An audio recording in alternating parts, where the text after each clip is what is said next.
Sir electoral బాండ్స్‌ని ban చేయాలని చెప్పేసి supreme court తీర్పు ఇవ్వడం జరిగింది సార్. అంటే దీనికి గల కారణాలేంటి? ఎలక్ట్రానిక్ బాండ్స్ వల్ల ఏం నష్టాలున్నాయి? బీజేపీ గవర్నమెంట్ ఎప్పుడు సార్ దీన్ని ఇంట్రొడ్యూస్ చేసింది? నిన్న ఒక చారిత్రాత్మక తీర్పు అని చెప్పొచ్చు. Historic judgement. సుప్రీంకోర్టు రాజ్యాంగ ధర్మాసనం 5 మందితో కూడిన రాజ్యాంగ ధర్మాసనం, చీఫ్ జస్టిస్ డివై చంద్రచూడ్, తర్వాత justice Sanjiv Khanna, justice BR Gavai, తర్వాత జేబీ పార్దివాలా, జస్టిస్ మనోజ్ మిశ్రా, ఈ 5 మందితో కూడిన కాన్స్టిట్యూషనల్ బెంచ్ ఒక చారిత్రాత్మక తీర్పును ఈ ఎలక్ట్రల్ బాండ్స్ విషయంలో ఇచ్చింది. అసలు ఎలక్ట్రల్ బాండ్స్ అంటే ఏంటి, అది ఎప్పుడు ఇంట్రడ్యూస్ చేశారు, దానివల్ల నష్టాలు ఏంటి, ఎవరు కోర్టుకు వెళ్ళారు, ఈ విషయాలు మనం మాట్లాడుకుందాం. ఎలక్ట్రల్ బాండ్స్ అంటే గవర్నమెంటు ఎస్బీఐకి ఆదేశించింది. బీజేపీ గవర్నమెంటు ఫైనాన్స్ యాక్ట్ కింద యాక్ట్ని సవరించడం ద్వారా 2017లో సవరించి పొలిటికల్ పార్టీలకి ఫండ్, ఏదన్నా కంపెనీలు కానీ ఎవరైనా పొలిటికల్ పార్టీలకు ఫండ్ ఇవ్వాలంటే ఆ ఇచ్చిన వాళ్ళ వివరాలు బయటికి చెప్పకుండా ఉండే విధంగా ఒక దాని ఏమంటారు, ప్రైవసీ, వాళ్ళకి సీక్రసీ అనొచ్చు, ప్రైవసీ అనొచ్చు. అంటే నేను ఇప్పుడు ఒక పొలిటికల్ పార్టీకి 10 లక్షలు ఇవ్వాలి, నేను ఆ పార్టీకి ఇచ్చినట్టుగా ప్రపంచానికి తెలియకూడదు. అందుకని వీళ్ళు ఏం చేశారంటే ఎలక్ట్రల్ బాండ్స్ అనే ఒక కాన్సెప్ట్ని ఇంట్రడ్యూస్ చేశారు. ఈ బాండ్స్ని SBI, state bank of India issue చేస్తుంది. నేను వెళ్ళి 10 లక్షలు కానీ స్టేట్ బ్యాంక్ ఆఫ్ ఇండియాకి ఇస్తే అది నాకు ఆ ఎలక్ట్రికల్ బాండ్స్ ఇస్తుంది. ఈ బాండ్స్ 1000, 10,000, 1,00,000, 10 లక్షలు, కోటి, ఈ డినామినేషన్లో ఈ బాండ్స్ని ఇష్యూ చేస్తుంది. నేను 10 లక్షల బాండ్ని తీసుకొచ్చి నాకు నచ్చిన పొలిటికల్ పార్టీకి ఈ బాండ్ని ఇస్తే ఈ బాండ్ని వాళ్ళు ఇచ్చిన 15 డేస్లో క్యాష్ చేసుకోవచ్చు. సో నేను నీకు ఇచ్చినట్టుగా, పొలిటికల్ పార్టీకి ఇచ్చినట్టుగా ఎవరికీ తెలియదు. దీన్ని ప్రవేశపెట్టింది బీజేపీ గవర్నమెంటు. అది 2018 నుంచి అమల్లోకి వచ్చింది. ఈ బాండ్స్ 2017లో దీన్ని తీసుకొచ్చింది, 18 నుంచి ఎగ్జిక్యూషన్లోకి వచ్చింది. బీజేపీ అసలు ఇది ఎందుకు పెట్టాము అని చెప్తుందంటే దీనివల్ల ప్రైవసీ ఉంటుంది, రెండోది బాండ్ కాబట్టి బ్లాక్ మనీని నిరోధించవచ్చు. ఎందుకంటే దానికి ఇవ్వాలి కాబట్టి వాళ్ళు, ఇది వైట్ మనీనే ఉంటుంది, బ్లాక్ ఉండదు. సో కాబట్టి బ్లాక్ మనీని నిరోధించడానికి ఈ పద్ధతి మేము పెట్టాము అనేది బీజేపీ సమర్థించుకునింది. దీని మీద అసోసియేషన్ ఫర్ డెమోక్రటిక్ రిఫార్మ్ అనే ఒక సంస్థ, ఏడిఆర్ అంటారు దాన్ని, తర్వాత సిపిఐఎం ఉంది కదా, సిపిఎం అంటాం, సిపిఎం పార్టీ, తర్వాత కాంగ్రెస్ నుంచి జేఆర్ ఠాకూర్, ఈ ముగ్గురు కూడా సుప్రీంకోర్టులో పిటిషన్ వేశారు. ఈ ముగ్గురు తరపున స్పందన బిస్వాలి అక్కడ పిటిషన్ ఫైల్ చేశారు. వీళ్ళ తరపున కపిల్ సిబాల్, విజయ్ షన్యార్య, తర్వాత ప్రశాంత్ భూషణ్, ఈ ముగ్గురు సుప్రీంకోర్టులో వాదనలు వినిపించారు. నవంబర్లో ఇది వెళ్ళింది, నవంబర్ నుంచి వాదనలు జరిగాయి. నిన్న ఫైనల్గా యునానిమస్, అంటే 5 మంది జడ్జెస్ యునానిమస్గా, ఏకగ్రీవంగా తీర్పిచ్చారు.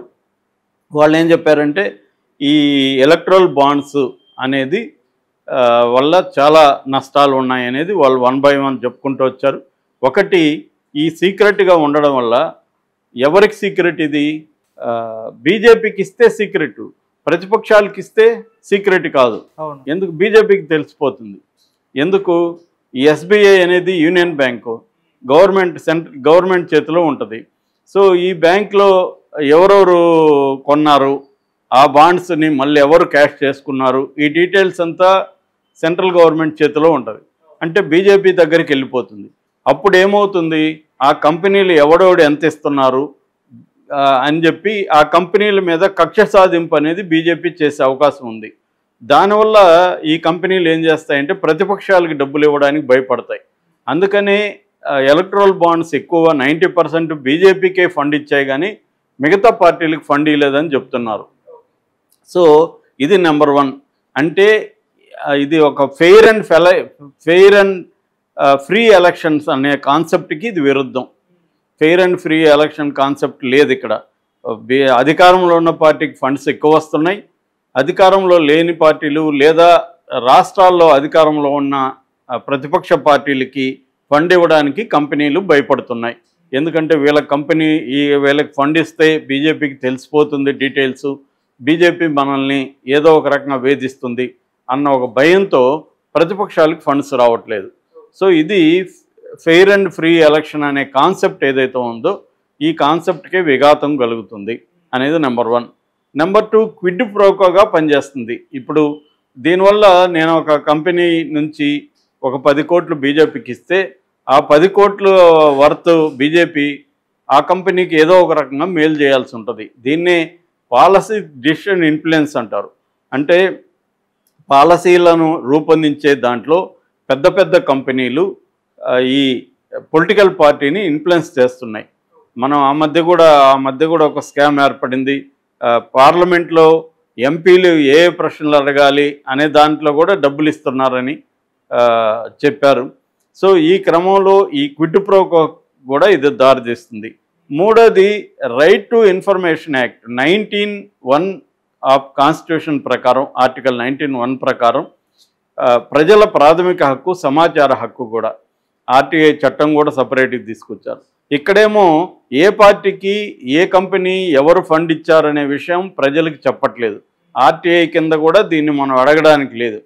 ఇది బేసిక్గా రాజ్యాంగ వ్యతిరేకమైన క్లాజ్. ఇది అంటే రాజ్యాంగం హామీ ఇస్తుంది పౌరులందరికీ ఒక రైట్ టు సమాచార హక్కు అనే హామీ ఇస్తుంటే ఈ చట్టానికి సంబంధించిన సవరణ ఎలక్ట్రల్ బాండ్స్కి సంబంధించిన విషయాల్లో పౌరులకి ఈ హక్కుకి భంగం కలుగుతూ ఉంది.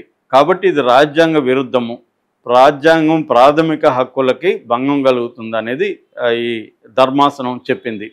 అట్లాగే బ్లాక్ మనీని నిరోధించడం అనే పేరుతో వీళ్ళు తీసుకొచ్చారు, కానీ ఇది ఇంకొక రకంగా బ్లాక్ మనీని ప్రోత్సహిస్తుంది. అనేక షెల్ కంపెనీలు పెట్టి ఆ షెల్ కంపెనీల నుంచే ఈ పార్టీలకు డబ్బులు ఇస్తారు. ఇప్పుడు మనం దీన్ని చూసాము, అదానీ కంపెనీ మీద హిండన్బర్గ్ ప్రధాన ఆరోపణ ఏంటి? అదానీ కంపెనీ విదేశాల్లో కొన్ని దేశాల్లో కంపెనీలు పెట్టినట్టుగా చూపించి ఆ దేశాల కంపెనీల నుంచి ఇక్కడ ఇండియన్ అదానీ కంపెనీల్లోకి పెట్టుబడులు పెడుతుంది. దీన్ని ఫారిన్ పోర్ట్ఫోలియో ఇన్వెస్ట్మెంట్ అంటారు. ఈ ఫారిన్ పోర్ట్ఫోలియో ఇన్వెస్ట్మెంటు ఎక్కువ పెట్టే కొద్దీ మన ఇక్కడున్న షేర్ కొనాలనుకున్నప్పుడు, ఇప్పుడు నేను షేర్ మార్కెట్లో షేర్ కొనాలనుకున్నప్పుడు, స్టాక్స్ కొనాలనుకున్నప్పుడు నేను చూసే విషయాలలో ఇన్స్టిట్యూషనల్ ఇన్వెస్ట్మెంట్స్ అంటే డొమెస్టిక్ ఇన్స్టిట్యూషనల్ ఇన్వెస్ట్మెంట్స్ ఎంత పెడుతున్నారు, ఫారిన్ ఇన్స్టిట్యూషనల్ ఇన్వెస్ట్మెంట్ ఎంత వస్తుంది అనేది దాన్ని బట్టి నేను కొంటానన్నమాట. అంటే ఇదొకటే కాదు, అనేక విషయాలను చూస్తాను. ఒక ఇన్స్టిట్యూషనల్ ఇన్వెస్ట్మెంట్ పెడుతున్నారంటే ఈ కంపెనీ బాగున్నట్టే అనే దానికి ఒక గుర్తు అనమాట. అలాగా వాళ్ళు ఏం చేస్తున్నారంటే ఫారిన్ ఇన్వెస్ట్మెంట్ని వీళ్ళే చేసి ఈ కంపెనీ బాగా గ్రోత్ బాగుంది, మంచి ఫ్యూచర్ ఉందని చెప్పి షేర్ మార్కెట్లో దాని మీద పాజిటివ్ వచ్చే విధంగా వాళ్ళు చేస్తున్నారు. ఇది అనైతిక చర్య. అందుకనే ఇప్పుడు సెబీ కూడా కొత్త రూల్ పెట్టింది. ఈ ఫారెన్ పోర్ట్ఫోలియో ఇన్వెస్ట్మెంట్ చేసేవాళ్ళు ఫర్ ఎగ్జాంపుల్ ఒక 100 కోట్లు ఇండియాలో ఇన్వెస్ట్ చేస్తే 50 కోట్ల కంటే ఎక్కువగా ఒక సింగిల్ కంపెనీలో చేయకూడదు. అంటే 50% కంటే ఎక్కువ ఇన్వెస్ట్మెంటు సింగిల్ కంపెనీలో చేయకూడదనే ఒక రూల్ని సెబీ ప్రవేశపెట్టింది. అట్లాగే ఆ ఇన్వెస్ట్మెంట్కి సోర్స్ కూడా చూపించాలని కూడా చెప్పిందనమాట, దీన్ని కట్ చేయడానికి ఇటువంటి. సో ఈ బాండ్స్, ఎలక్ట్రల్ బాండ్స్ వల్ల ఇలాంటి ప్రమాదం ఉంది, బ్లాక్ మనీ పెరిగే అవకాశం ఉంది అనేది కూడా చెప్తున్నారు. సో ఇప్పుడు అందుకని సుప్రీంకోర్టు ఏం చెప్పిందంటే ఈ ఎలక్ట్రల్ బాండ్స్ని నిషేధించింది, ఎస్బీఐని ఆపేయమనింది. ఎస్బీఐ ఏ కంపెనీలు బాండ్స్ని కొన్నారు ఆ డీటెయిల్స్ అంతా ఇవ్వమనింది. దానికి కూడా డెడ్ లైన్ కూడా పెట్టింది, మార్చి లోపల ఇవ్వాలి. ఏ పొలిటికల్ పార్టీలు క్యాష్ చేసుకున్నాయి ఆ డీటెయిల్స్ కూడా ఎలక్షన్ కమిషన్కి ఇవ్వాలి. ఎలక్షన్ కమిషన్ వాళ్ళ సైట్లో మార్చి 13 లోపల పబ్లిష్ చేయాలి. ఏ పార్టీకి ఎన్ని, మనం వెళ్ళి చూసుకోవచ్చు. ఆ సైట్కి వెళ్తే ఏ పార్టీ ఎంత ఇచ్చారు, ఎవరెవరు ఇచ్చారో కూడా డీటెయిల్స్ ఉంటాయి. అంటే రైట్ టు ఇన్ఫర్మేషన్ కింద మనం అందరూ కూడా ఏ పొలిటికల్ పార్టీలకు ఎవరు ఇస్తున్నారో తెలిస్తే ఆ కంపెనీలకు అనుగుణంగా ఏమన్నా వీళ్ళు పాలసీలు చేశారా లేదనేది మీడియాకు కానీ సామాన్య ప్రజలకు కానీ తెలుస్తుంది.